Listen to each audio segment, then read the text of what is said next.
घुट के जिया छिया तोर याद में पिया छिया गे पगली गे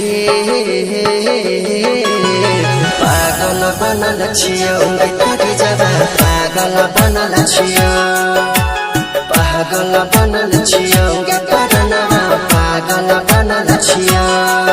तोर फोटो लेने छिया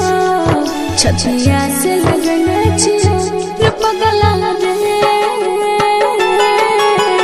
पगली बनल छिया रे कर जगह पगली बनल छिया रे कर जगह पगली बनल छिया। Radhika recording studio Saharsa.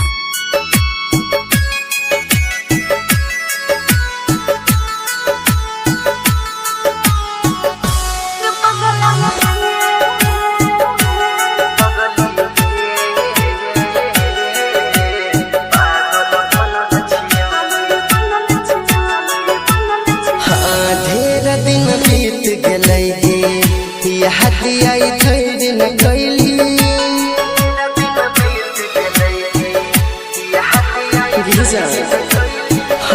ढेर दिन बीत गलै गे हथियाई थैर न कैली लगे छै हमरा भुला के गे जान पर घर बसैली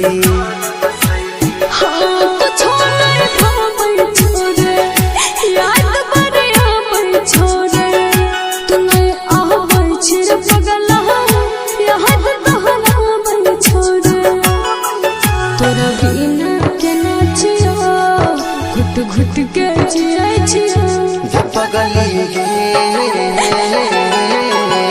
पागल बनल छिया तोरी जगह पागल बनल छिया पगली बनल छिया रे बजनवा पगली बनल छिया।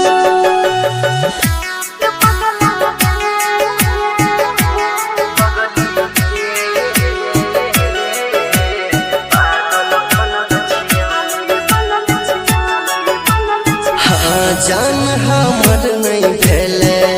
यह कहाँ पड़ैले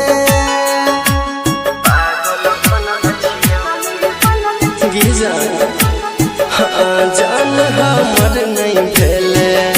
कोहन बन में हरैले सुन कह के पिंजरवा जान कहाँ उड़ी गेले